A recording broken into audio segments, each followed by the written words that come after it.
Tension, heated political atmosphere in Osun State as rift between Governor Oyetola and his predecessor, the Minister of Interior Rauf Aregbesola, gets messier.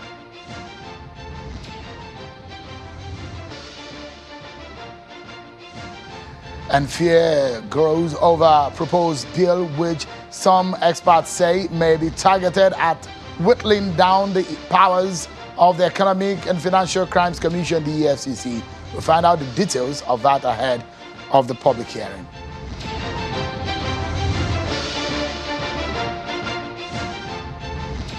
Hello, everyone. Welcome to the program. This is Politics Today, live on Channels Television. I'm Sean Kimbalo in Abuja. We continue with our countdown and expectations over the electoral bill. It's now 16 days since the National Assembly re-amended, passed, and again transmitted the electoral bill to the President, Muhammadu Buhari, for his assent.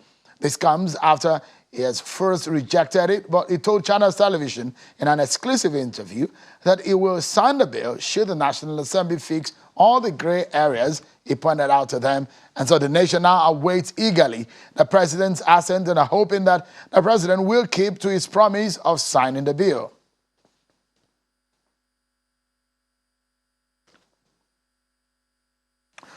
Let's tell you that there may be some confusion as to the state of things relating to the strike action embarked upon university lecturers in Nigeria. Well, this is because the Minister of Education, Mr. Adamu, said he's looking for the lecturers. The Academic Union of University, ASUU, expressing surprise over the commencement of ASUU strike action. The Education Minister maintains that he's ready to reach an agreement with the union and is still looking for them to resolve outstanding issues. The university lecturers embarked on a 4-week industrial action on the 14th of February to press home their demands, which they insist the federal government has been insincere about. He said this after the weekly Federal Executive Council meeting held at the presidential villa in Abuja. ASUU, unfortunately, they've gone on strike, and I'm just looking for them because all the issues have been addressed. The last thing that happened was the committee that looked at their demands, the renegotiation that is going on, and they submitted a draft agreement which the ministry is looking at. The committee is looking at it. Immediately it finishes, the government will announce what it has accepted of that. Then suddenly I had them going on strike. So I'm looking for us. I always call the meeting myself. The meeting that I didn't attend was when I was in hospital in Germany. Because the federal government is ready to meet them on all the issues they have raised. And if there are so many meetings and then the gap is not closing, I think it's not the fault of government. There is a solution. The negotiation that has been going on is the solution. And that is why I told you I'm so surprised that ASUU has gone on strike. I am ready to reach agreement with ASUU now. But since I'm not the only one, I can't give you time, but certainly we are going to reach agreement and it will be very soon. As the Minister of Education, Mr. Adamu. Well, into some politics now. If everything goes on as planned, a former governor of Ekiti State and governorship hopeful on the platform of the People's Democratic Party, PDP, Engineer Sheguni, may soon be declared the governorship candidate of the Socio-Democratic Party, SDP. The former governor confirmed to Channels Television this evening that he has dumped the PDP and moved over to the SDP. We gather that efforts are on to finalize the paperwork for Mr. Oni to be declared the SDP candidate ahead of the Ekiti governorship election. Mr. Oni was one of the aggrieved persons in the PDP who ran for the primaries over the manner in which the election was conducted by the party.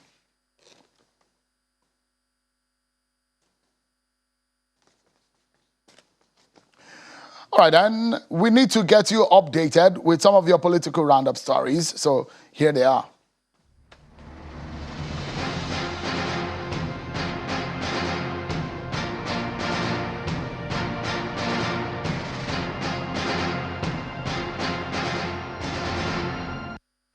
The APC former members of the House of Representatives have been reacting to the withdrawal of the proposed amendment of the party's constitution.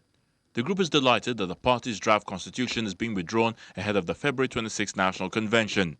A statement signed by the pro-tem chairman of the forum, Honorable Ibrahim Zailani, said members were elated to see the advertorial signed by the National Secretary of the CECPC, Senator John James Akpanodo-Edeye, confirming the withdrawal of the draft constitution. Mr. Zailani says the reason given by the CECPC for the proposed removal of former and serving members of the National Assembly from the National Convention, which was described as inadvertent omission, was also noted by the forum. The House of Representatives has mandated its committees on aviation, human rights and commerce to investigate the state of Nigerian airports, activities of airline operators and the coordinating agencies in the aviation sector. This is equal to a motion on the need to investigate the poor performance and high charges by airline operators in Nigeria by Representative Simon Karu. The House is concerned that Nigerians have not enjoyed domestic air travel due to constant delays and cancellation of flights with impunity and change of airline departure time, contrary to regulations of the Nigerian Civil Aviation Authority and in contravention of international aviation standards. Zone the presidency to the northeast and allow Atiku Abubakar to fly your flag or risk losing the 2023 general elections. A pro-Atiku Abubakar group is asking the leadership of the People's Democratic Party to allow the former vice president be the 2023 presidential candidate of the party. Speaking at a news conference in Abuja, they predicated their demands for Atiku presidency on his political pedigree, insisting that the vice president has unparalleled credentials to fly the PDP presidential flag. The group also accused some people within and outside the PDP of sponsoring negative conversations about the former vice president. We urge the PDP to zone the presidency to Atiku for two reasons. His credentials are unparalleled, and he hails from the northeast, which has never had the opportunity to have a president. The APC crisis in Enugu State seems to be over as Ugochukwu Agbala received the certificate of recognition as the chairman of the party in Enugu State. Mr. Ugo, who contested strongly for the office of the chairman alongside other candidates of different factions, received the certificate at the National Office Abuja. The chairman, who returned to a warm reception by supporters at the Akanu Ibiam International Airport, Enugu, assured them that the APC will take over power in Enugu come 2023. Ahead of the 2023 general elections, different candidates have continued to declare their intentions to run for the presidency, while others have groups agitating for them to come out and take the seat of the #1 citizen of the country.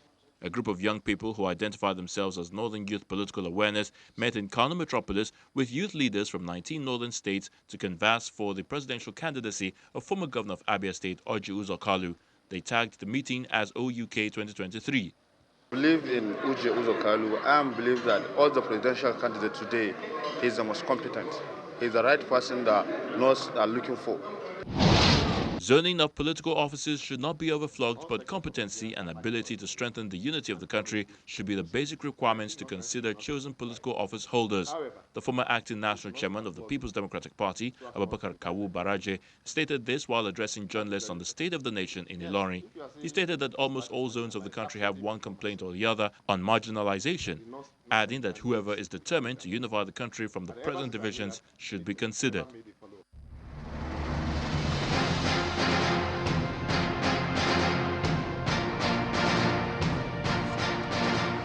All right, let's get some telepathic power right now and get you to Osun State, give you an insight in what is happening there. And Osun State High Court sitting in Ife today held that the Congress is conducted by the immediate past chairman of the People's Democratic Party in the state, Honorable Soji Adagundo, were legal and valid.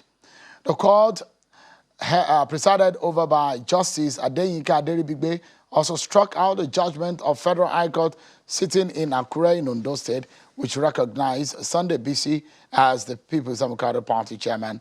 It will be recalled that Sunday BC led Osun PDP and asked the court to set aside a November 22, 2021 judgment recognizing Wale Ojo as Osun PDP chairman.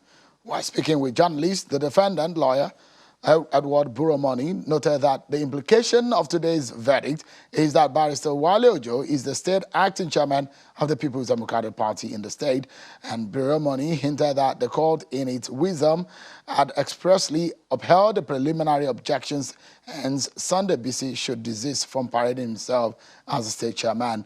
In his reaction, the plaintiff counsel, Hazim Abiola, said the verdict would not in any way halt the conduct of the already slated primary elections, saying it will only set aside the judgment obtained from Federal High Court in Akure.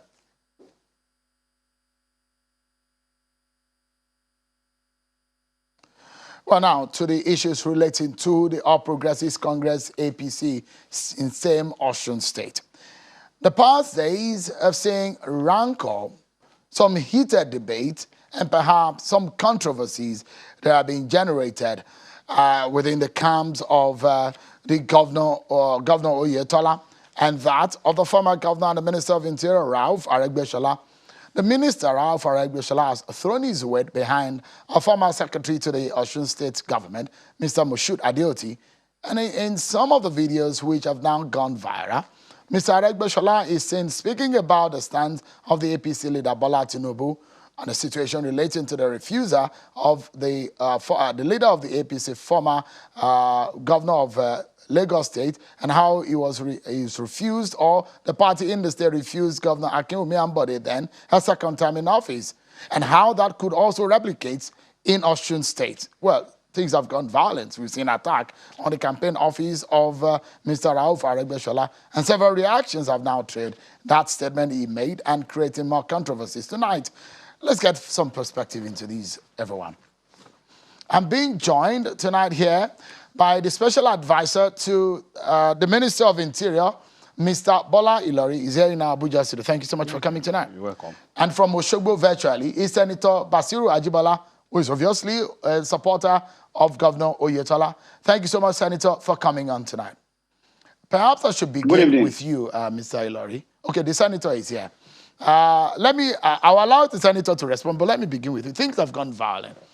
How has things degenerated between the governor and the minister so badly that around your house, that building, was it on Ogbogon Road? And we've seen some sporadic attacks, and, you know, why or how are things degenerated this bad?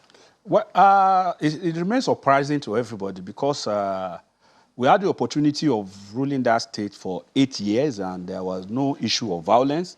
What we have now, we used to have something not as huge, as bad as this when PDP was in government then. And it's on record that throughout the tenure of PDP that we were even fighting, they only fired one shot at Oramia House. And the perforation of the glass there still remains there standing. Just one shot, after which they never tried it. Throughout our campaign for taking over the state, our 8 years, PDP never got... That's when Ralph Aregbesola was governor. Became the governor. You know, we contested against Oyetola. And throughout those periods that we were even complaining about PDP, it was once they shot at Oramia House. But now it has become something like a routine. If you go there now, the entire glass had been washed down with bullets, sprays of bullets, and even the transformer, you will see bullets. And this, APC who are the people versus APC in Osun State? It's APC versus APC. The camp of the incumbent governor and the camp of the against the camp of the former governor. That's what is happening, and it's so surprising that things could degenerate, knowing fully well that these are people who served 8 years together in the same cabinet. The present governor was the chief of staff for 8 years. Chief of staff. To former Governor Aregbesola. I and Senator Bashir were two-time cabinet members in that same government. So it's strange for people to see how events could degenerate to this point that it's about 2 or 3 times they've gone to shoot at people holding meetings there or just spray the place with bullets. And the last one was what happened the day before yesterday. The day the minister declared his preference for the former SSG to say that that is his own choice. And of course, in democracy, people are free to have different choices. But was Governor Oyetola his choice at the time, or it was imposed on him? As of the time he contested? Yes. Let me say that, yes, it was the choice of the party because the party had primaries. But it wasn't the choice of the minister? The minister apparently had no other choice because he's the leader of our leader. Ashwaju has a preference. For Governor Oyetola? Sure. So if the minister had any other option, he would probably would not have picked Governor Oyetola? That never even occurred. For him to have expressed preference for another person, that did not occur. So you respected the stance of your leader, Bola Tinubu? Anybody in Nigeria knows that between ASUU and Aregbe, you can't go in between them and be investigating. So what has happened is it looks so much like in the local parlance, they will say it looks so much like a truck has gone in between both of them. Let me say that both of them, both Aregbe Shola and ASUU are my benefactors. So sitting here, I will not be capable to begin to analyze what is happening or what is not happening, because ASUU is my benefactor, my leader, in fact, our supreme leader. Aregbe is my leader and my benefactor. So the two of them, as far as we are concerned, Right. I'm concerned. We'll look at the issues. Let me look put at this on record, which is also, because whatever we are saying is also for record. Let me say that whatever is happening between them is left for leader of Yoruba and Nigeria as a whole to not allow anything become a conflagration before people would step in and make sure that there are no issues as you are trying to insinuate. So any truck there is beyond me to comment upon, but it doesn't all go well for anybody. Let me allow Senator Basiru Ajibala to weigh in on this one. What has happened? You are a supporter of Governor Yotola, obviously not in support of the stance of the former governor and the Minister of Interior about his support for Mr. Adeoti. What is happening? The allegations are that the violence is coming from your side. How true is that?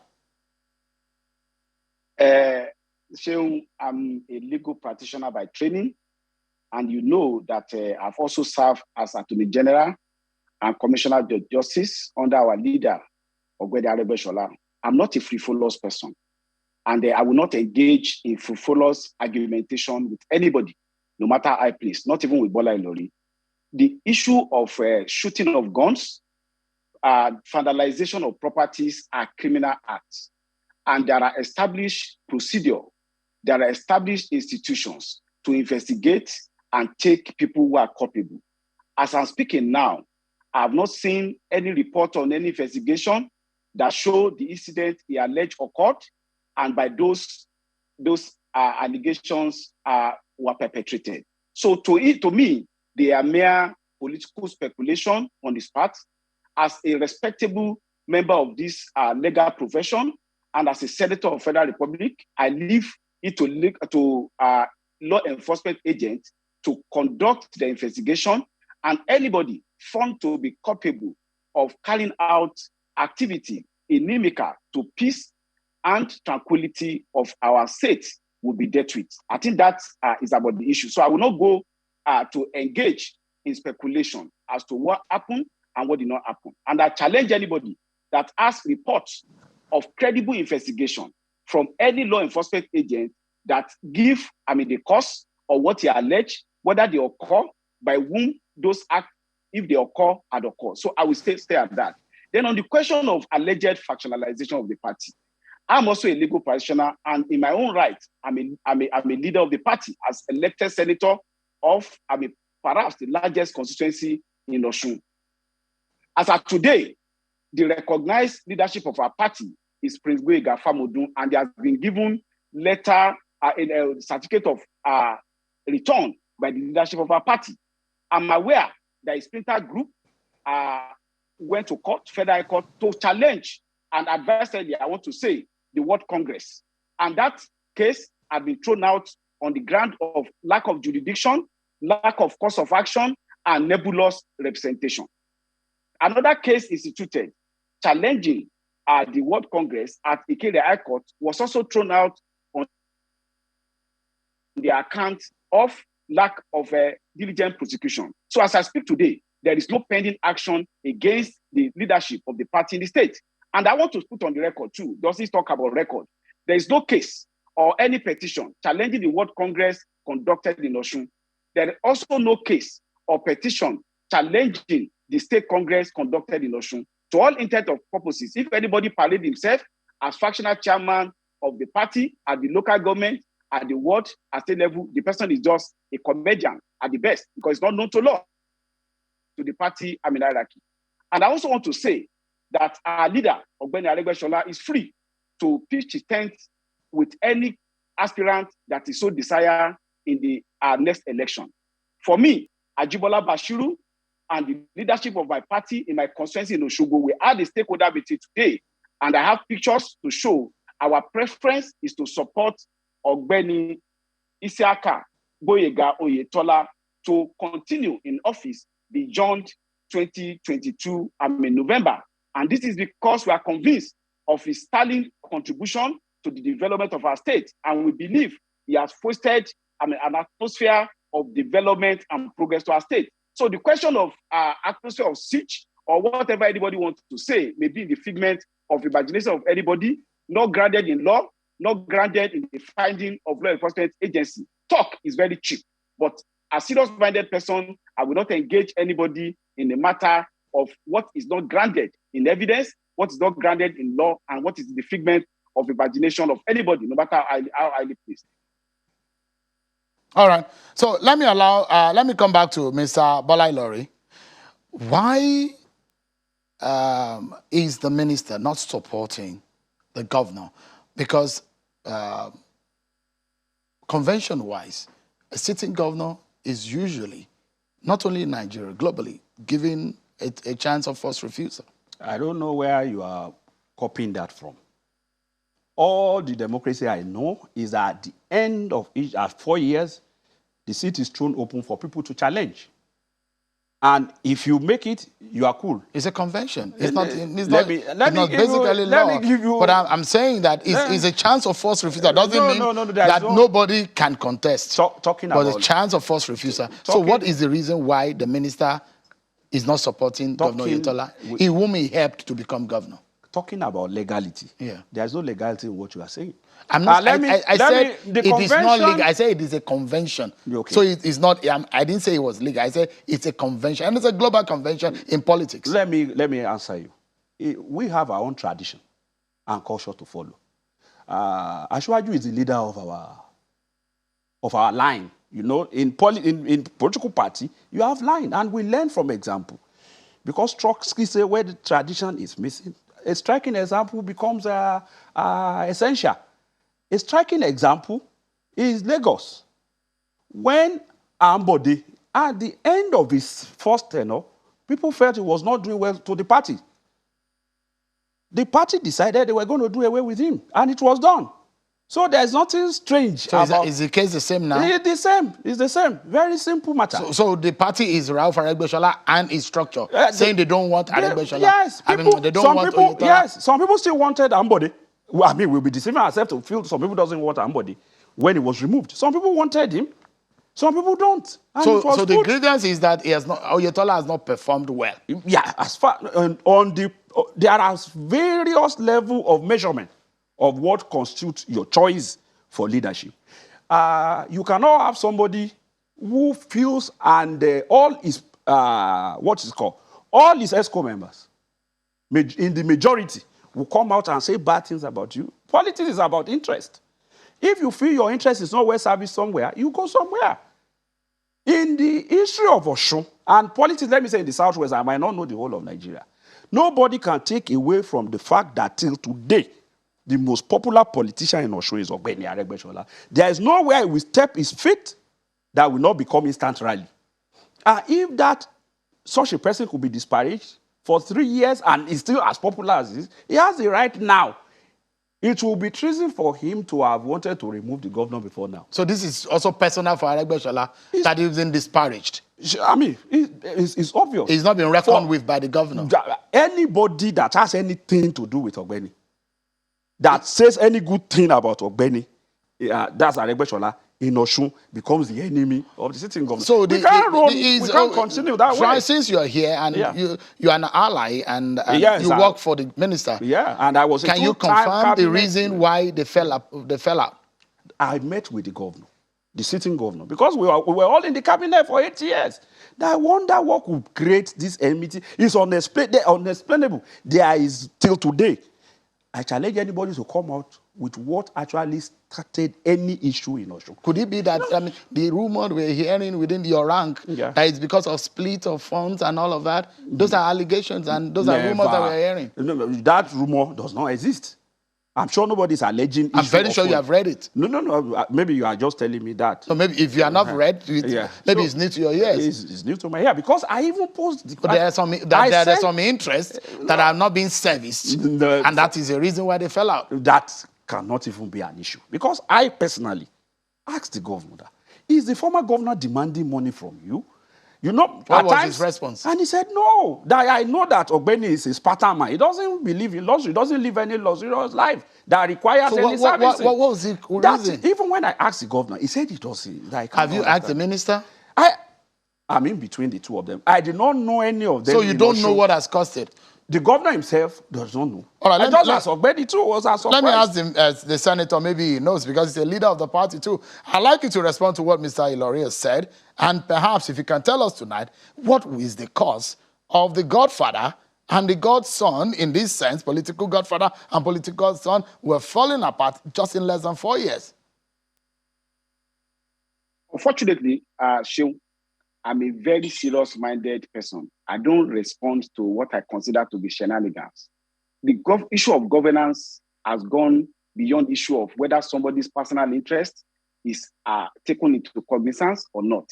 When the person is elected to be governor, by Section 5 of the Constitution, is vested with the executive power of the state, and in that regard, is entitled to rule the state in accordance with the law. So if, as he has said, the issue between the governor and his minister, which incidentally is also my leader, it's about personal interest, I don't want to comment on it. What I know is that as Ajibola Bashiru and as a bona fide politician in Osun, I don't know the polling units where Bola Ilori registered in Osun. I don't know which branch of the 30 local governments Bola Ilori is doing in Osun. I don't know whether in the primary we are going to do on Saturday, by the grace of God, which ward Bola Ilori will vote on that day. So I want to say that as a major stakeholder in Osun, our leadership under the leadership of our Baba Bisi Akande, who is the head of our Egbe Igbimagba, of which I'm a member, and of which I know Bola Ilori is not a member. We have had our discussion and we have had our meeting, and we have decided that Goigo Itola would be re-elected as the governor of Osun. The 9 federal constituencies in Osun, of which I don't know which one Bola Ilori belongs to, has also had endorsement rally of stakeholders. As of yesterday, I was in the residence of Baba Bisi Akande in Ila, where the stakeholders comprising of leaders, ESCO members, and unit ESCO of our party in Ila, Ifedayo, Boluwaduro endorsed the governor for second term, and they are ready and willing to work. I will not go into any argument whether somebody is the most popular politician either in the world or in Osun or anywhere. What I know is that there will be a democratic If I may ask you, on Saturday as part of the issue raised by Mr. Ilori, he asked a question. He said that based on performance, and one of the things that he said that deviation of the party's plan based on what happened in Lagos, and that is the reason why the minister is not supporting Governor Oyetola for a second term. Can you tell us, can you react to that? I'm not a spokesperson of the minister, and I've not discussed that with him. But if his allusion is to Lagos, you see, in Lagos, there was a democratic primary that ousted Governor Ambode, whom I have very fond memory of as an astute administrator.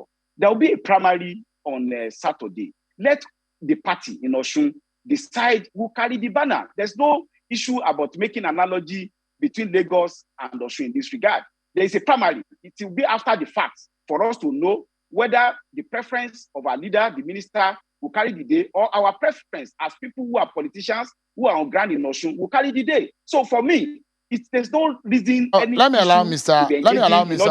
Ilori to come back. I'd like you to respond to. It does look like your audio was not up when he was speaking, and you wanted to respond. Okay, go ahead, please. My own response to him is this: the same Senator Bashiru that is speaking today was in Ondo for elections. I could not remember his federal constituency where he registered that he was also active in Ondo politics. We've been together for ages. And we've been around the West and around most part of Nigeria doing what we are doing now. So he cannot say, because where is Ilori voting? Where was he voting in Ondo? But that is not even the matter for now. The question you asked is what I've answered, is to say that You asked what led to the issue. And I'm answering you that everybody is as surprised as you are to it. It's just more of sheer bitterness that we could not even explain.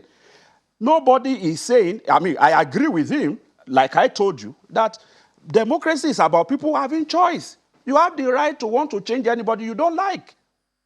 Ogbeni Aregbesola does not like, and he is not pretending to be a lover of the current government. Let's wrap up. He has the opportunity of changing him solution. Now. It's a democratic right. It's raised in point, and I like Senator Basiru Ashibola also to wrap up. Yeah. Let me ask you this. Yeah. It's raised the point that, look, wait for the primaries to be able to stamp your feet whether or not you're popular or not. The big question mark in that is whether or not your candidate is popular and will be popular enough to get the party's ticket.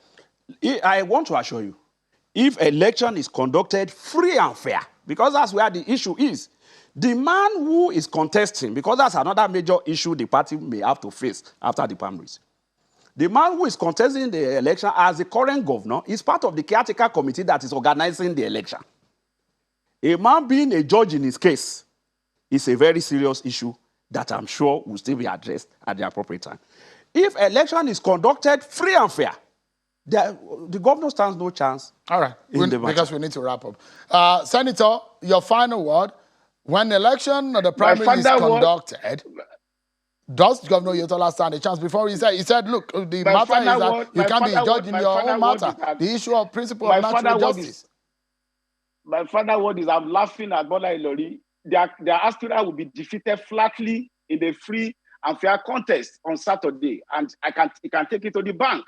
Oyetola is the candidate to beat, not only in the primary, but in the general election. So whatever anybody feels about him, whether their personal interest is what is involved, is not our concern. Our concern is the acceptability by the majority of Osun people. So I won't go into banalities of somebody. Democracy is about the people. It's not about personal, about an individual. So that is my take. Because you're a lawyer, and I raised something with you now, the principle of natural justice. Can someone be a judge in his own matter? Natural justice is not applicable. It shows that he's not a lawyer. Nemo judex in Cosa Sua is only applied when you are exercising judicial or quasi-judicial function. Administrative function is not what is done. But I don't want to go to that debate. I know after they lose on Saturday, they will go to court. So I don't want to start. I don't want to start talking. I don't want to start. I don't want to start. I don't want to start talking. Of course, adjudicate on such a matter. You will go to court after you lose. After you lose on Saturday, you go to court. So I don't want to engage in such matter for now. We are defeating you guys. Take that to bank too. All right, gentlemen, we need to wrap up now because we need to move into yet another segment that we have. But I must thank you, Senator Ashibola Basiru. Always very, very strong on whatever he believes in. Of course, I've known you also. You're always very strong on the principles that you believe in. Thank you so much, gentlemen. On Saturday, maybe after Saturday, we'll be able to get to know where you stand, whether you're candidate or his own candidate. Thank you, gentlemen, for coming. Bola Ilori, special advisor to the Minister of Interior, and Senator Ashibola Basiru, obviously supporting Governor Oyetola in this election, sitting senator of Osun State. We take a break, everyone. And when we come back, the big question is the power of the EFCC plan to be whittled down by some legislation. Don't forget, NFIU was removed under the EFCC. There is another legislation in the wings. Chile Okoroma, Daniel Buala, both of them will be joining us tonight to dissect the issues, implications of the proposed bill on the EFCC. Stay with us. We'll be right back.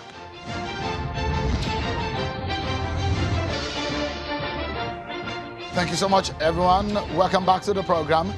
Away from party politics to the issue of policy and governance, especially on the issue of anti-corruption. There are fears in the country, in some quarters, over proposed legislations on the fight against corruption and how it affects the Economic and Financial Crimes Commission, the EFCC. Presently, there are two different bills in front of the federal lawmakers on their tables. There are two issues to be considered. The first is the Money Laundering Prevention and Prohibition Bill, SB 642, which basically seeks a new outfit. And the second bill is the Money Laundering Prevention and Prohibition Bill, SB 789. This bill is seeking for the retention of special control units against money in the FCC, SCUML. The two bills are relatively similar, with the major difference being that SB 642 seeks to establish a new institution called the Bureau for Money Laundering Control, while SB 7896 seeks to confer legal authority on the already existing Special Control Unit against Money Laundering, currently being operated as a full-fledged department under the EFCC. Incidentally, the Bureau for Money Laundering Control, the SB 642, is sought to be a corporate body with its own staff and advisory body that will be responsible for the supervision of designated non-financial businesses and professions relating to compliance with the bill and relevant regulations. Now, remember what happened in the case of the NFIU, which is now been taken out of the precinct and the office. It was a standalone department under the EFCC, but is now standing on its own outside of the EFCC. And experts are saying, look, the powers of the EFCC might be whittled down should the first bill allow to stand. So what happens to the fight against corruption? President Muhammadu Buhari's effort in killing corruption, as he said, with some of the proposed bills and efforts. So let's get talking. And that's the reason why tonight we're looking at it from two different angles. First, we have Mr. Daniel Bwala, who is also an advisor to the Deputy Senate President. And also, we have Mr. Chile Okoroma, who is the head of the Director, Legal and Prosecution at the EFCC. Thank you so much, gentlemen, for coming. Thank you. Thank you for having us. Is this not convoluted from your, as a lawyer, right, and as someone who advises the Deputy Senate President, how does this look for those who have fears that should the second bill stand, taking the SCUML from the EFCC, allowing them to be able to prosecute, then they need to actually go out of their own offices to consult this bureau if it stands? Does it not make things convoluted? Does it make the effort of the EFCC more stringent and more difficult? Yes, I believe it will make the work of EFCC a little bit difficult. In fact, not a little bit, much more difficult, because already in existence and operation is the Special Control Unit that is domiciled in EFCC as a department. And you know, in all the commands where the EFCC have across the country, in fact, across the 6 geopolitical zones, they have this SCUML. And they are fully operational, and for the time being, they have been operating successfully. So if you take it out and now put it under a bureau, now apart from the other political consideration, like going against the core component of the wishes of the president, which is to reduce the cost of governance, if you take it out of EFCC, you are reducing the capacity of EFCC to operate optimally. There are people who still hold the belief that the taking away of NFIU from EFCC to CBN has affected to an extent the operation of EFCC, but this is past and behind us. So SP 789 is what we believe will be good in pursuing the anti-corruption fight. That is to say, we believe in the bill that seeks to strengthen and give a legal teeth and effect to the Special Control Unit under the EFCC. Now, if time permits, there are certain backgrounds around the reason why, in fact, in the first place, the National Assembly are thinking about creating a bureau. You know, when you have the joint action, the intergovernmental action against aid of West Africa that created the, like an opinion and recommendation for member states in the West Africa. In Nigeria, there was a synergy of the interagency that considered the evaluation report. And the evaluation report, some of the recommendations that are there are the things that they are looking at scope, carrying it out fully. And in fact, they've started implementing a lot of them. So if you take it away from EFCC by reason of creating a new bureau for that purpose, you have to think about establishment, administration of the place, appointment, remuneration, all these other administrative bottlenecks. You are not even talking about whether or not they will function. So in other words, you are thinking of the unknown when you already have in full operation and effectively in EFCC, the operation of the control. I'll come back to you, Mr. Bwala, just in a moment, because for you as an independent person and a lawyer, you're looking at it from the point of law and also from the point of effectiveness. But I'll come back to the issue of effectiveness. Whether or not, if the SCUML comes out of EFCC, maybe they will be more effective. But I know for Mr. Okoroma, you really will come out to speak in public. But I've pleaded that you come and speak about this matter because there is a public hearing tomorrow about this matter. How important is this unit for the EFCC? For Nigerians who are watching right now, can you give us just in a few seconds how the strategic role of this unit within the EFCC? Okay, thank you very much. Over the years, the SCUML has been within his EFCC with his staffing and people who have been trained to work together with Trade and Commerce, people from that ministry work together. And there is this seamless arrangement between SCUML and the Enforcement and Prosecution Unit. So ordinarily, we have a number of times prosecuted cases sent to us by the Special Control against money laundering. So we have this very good arrangement. Now, some of those, they monitor designated non-financial institutions, the ones that are not complying, they register them, and the ones that are found to violating the law, the provisions of the law, they try to sanction them. If administratively it doesn't work, then they will transmit them to the Enforcement Department, Operations Department of EFCC for investigation. We have staff people who are well trained, and they do this investigation. When they do the investigation, transmit to the legal, all of them are all domiciled within EFCC. So for convenience, for effectiveness, efficiency. So it's better if it remains with the Economic and Financial Crimes Commission instead of moving it to another entirely new agency.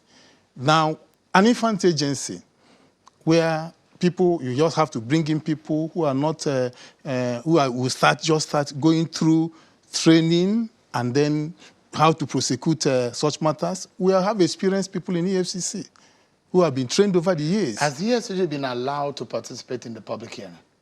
Yes, EFCC will be. Yes, they will be. Have you made your presentation on your stand on these two bills? The public hearing will be coming up tomorrow. I understand. But one held today? Yeah, today. No, the one that I held today was not on that. There are different issues that were considered. They're going to come up tomorrow, and we're going to make representation and make our position very, very strong and known to those who stakeholders and then the National Assembly on why it is very important to domicile SCUML in EFCC. Is this a standard practice in some other climes that SCUML operates independent, or does SCUML in other climes, if there are relevant or similar agencies, do they operate within the anti-graft agencies in those climes? Yes, I think so. But most times you discover that there's a fusion of the work of SCUML and the FIU in some other clients. But you have these ones, they are bifurcated, they're divided. So in many cases, with other clients, they function together, they function very well, domiciled within law enforcement agencies. And when they were trying to establish the National Financial Intelligence Unit Act, we made that position known to them, that it's better. Yes, there can be hybrid, whether it can be administrative in FIU or law enforcement. They can also have a hybrid where two of them are domiciled together in a law enforcement agency. How much of the work does the EFCC do on money laundering? It looks like maybe one of your biggest role, money laundering, isn't it? We do so much work on money laundering because there are, of course, you discover that most financial crimes, the end is for financial gain. And then, of course, there's really few cases where monies are not laundered when crimes are committed. So this SCUML helps you. Yes. This unit is at the spine of your work, isn't it? Yes, it helps us so much by regulating and even monitoring the activities of DNFIs. And those that are erring, then they will look at them. If they don't comply with their regulations, then they can get across to the enforcement unit, who will now look at them, investigate, and then we'll start prosecution. So it's just SCUML is very, very central to the work the EFCC is doing. Yeah. So let me come back to Mr. Bwala. When drafters of laws, when they come together, there are thinkings behind the drafting, the issues that come up in their minds, in the language of the drafting and in the manner in which they draft it. Give us a sense of perhaps what was in the minds of the drafters of this bill to think that there's the need for a bureau for SCUML outside of the EFCC. Is there something that they're probably thinking? Maybe effectiveness or productivity, or what exactly? Or maybe it's redundant under the EFCC? Most of the times, establishment of agencies stem from political decisions. So, for example, politicians think of solution. but they may not have the firm grips of the operations of the agencies that you are seeking to balkanize, for example. So maybe because of crisis, because of ineffectiveness, or maybe because of money laundering, the prevalence of money laundering, they will think, okay, maybe the solution is for us to create a bureau. But all over the world, whenever you think of legislation, especially in relation to an existing agency, the primary source of information and intelligence should be that agency, because he who wears the shoe, he knows where it pinches. So in this case, SB 642 and SB 789 are substantially the same in wordings and in construction. The marked difference is that one seeks to establish a bureau, one seeks to strengthen SCUML and leave it within EFCC. So when it comes to drafting, it is fundamentally the same, but in terms of what informed the decision to create the bureau, is more of a political than institutional. And decisions that are institutional last longer than decisions that are politically motivated. If SCUML stays outside, as it stands, a lone bureau outside of the EFCC, could it be more effective? No, it will not be effective, and I will give you my reasons. Number one, you are, apart from the bureaucratic and administrative approach and bottleneck that you're going to go through, the financial burden on the government, you are now going to discuss the issue of appointment of the head.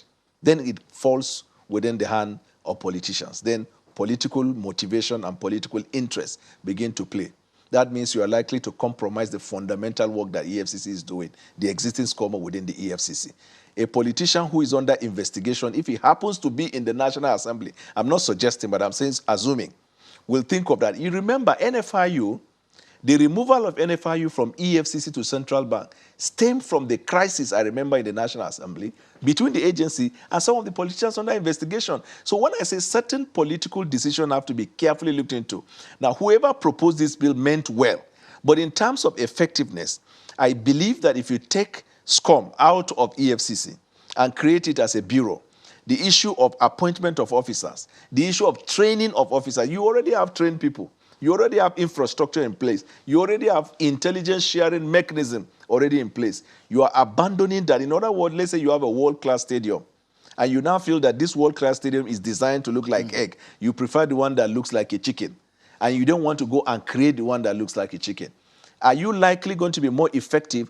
The only time you can think of creating a bureau is where the existence and the operation of SCUML, for example, within the present framework, is creating a problem, mischief. Right. One area that, before I come back to Mr. Okoroma, is where do we go from here? Because after, in the process of lawmaking, right, the public hearing seems to be the, after the second reading, it goes into public hearing stage. Yeah. And after the public hearing, it likely to go back to the committee and, you know, they go back to the committee of the whole again. Yeah. So in this stage, is it too late to make advocacy or to speak about whether or not could it be killed, step down, merge? What can happen at this stage? This is actually the appropriate time. Usually in public hearing, that is when the National Assembly are calling on the Nigerian people to come and explain the importance, the advantage or the disadvantage of the bill in question. So in the public hearing, when EFCC and other stakeholders in this fight, remember, EFCC is not the only stakeholder in the fight against corruption. The Nigerian people own the fight. Remember, they are talking about even creating of a legislation that will now give protection to whistleblowers. So everybody is a stakeholder in it. So in the public hearing, when you discuss more of the advantage and the disadvantage, the National Assembly can decide. In this case, you only discard one and take the other. No much stress, no much work. You're just taking this one and then adding what EFCC now is suggesting, the mutual evaluation report, which is a combination of effort of the interagency in Nigeria. So when you add that input into the existing SB 789, then you are going to have a very comprehensive bill. Let me bring back Mr. Okoroma into this conversation. I know just how reluctant you were to come on air. It took a lot of effort to get to, because the Nigerian people need some of this information. And sometimes we bring out some of these seemingly not so public popular issues, this kind of bill. A lot of people may not even know until it's passed, but it's very crucial to our anti-corruption. So when we heard about this matter, we wanted to know what is in the thinking of the EFCC. In fact, some of the lawmakers who have reached out to them, maybe after their public hearing, they might come and give us their thinking about this situation. Give us a sense of what the EFCC would like that will make their jobs better. Because evidently, what many Nigerians want is a community or a society that is free of corruption. Corruption has made a mess of our society. What will make your job better in the sense of this bill? What will make our job better is the strengthening of SCUML. With SB 78, yes, and it's domiciled in Economic and Financial Crimes Commission, not a standalone agency. You don't want that? It will not help in the fight against money laundering. Remember, we prosecute money laundering cases. And some of the offenses that emanate from some of these designated financial institutions, they are predicate offenses for money laundering. So we are taking them away, putting them in a standalone agency. So in other words, when they want to prosecute matters that may be offenses touching on money laundering committed by the designated financial institutions, what are we going to do? We have the apparatus to investigate and to prosecute. Under one house? Yes. So it's more convenient for us, and it's better for Nigeria, and it's better for the fight against corruption. So it slows down your effort if it's taken out? Yes. And then we also have issue of bureaucratic problems, cooperation between the new agency and the EFCC. And you know what happens in our climb. At times, issue of fighting over turf, rivalry, and all those things, they will just come to play. And cooperation will be a big problem. So it's better if it remains with EFCC and is recognized, because ordinarily it's just an administrative unit set up by an administrative instrument. Under the Ministry of Trade and Commerce. Yes. So if you now give it a legal bite or outlook by making a pronouncement in the bill that SCUML should be domiciled in Economic and Financial Crimes Commission and recognized. As it is right now, is there a relationship? The head of SCUML under the EFCC, who does he or she report to? The head of SCUML under the EFCC, we work together with Trade and Commerce. But we have members, people from Trade and Commerce in EFCC working in SCUML. So report some matters, obviously, to the chairman of the Economic and Financial Crimes Commission, and then the ones that may require the attention of the minister, reports are made to him. So it's better. So that's what you want. Yes, that's our own position. So, Mr. Bwala, on your final thought, what do you think should be a paramount advocacy tomorrow at the public hearing? Because whatever their positions anybody is presenting tomorrow is advocacy to the lawmakers. For solidarity's sake, I'm going to be there, because remember, we're stakeholders in this thing. What I think SB 8789 is asking for is the incorporation of SCUML now as a full-fledged department, so that there is no dependence from, for example, Trade and Commerce. When it is under the full-fledged, when it is a department under the EFCC, then you can hold EFCC accountable if the work is not effective. When you have two people managing it, if it is not effective, you have somebody pointing at the other. Probably we didn't get report here, we didn't get report here. So I'm going to be there tomorrow to show support, because this money laundering, as you can see, even this week, you see all kinds of crime related in the television. Money laundering is just something else in the country.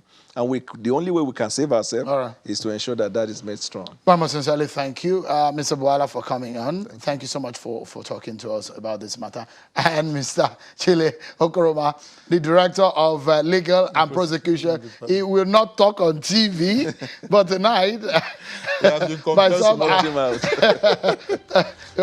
I'm lucky to have gotten you to come and talk about, because of the importance of this matter. Thank you so much for coming on tonight. Thank you very much. And hopefully we'll get the chairman of the Senate Committee on Anti-Corruption to come and speak about this matter after their public hearing, which we understand that commitment is there.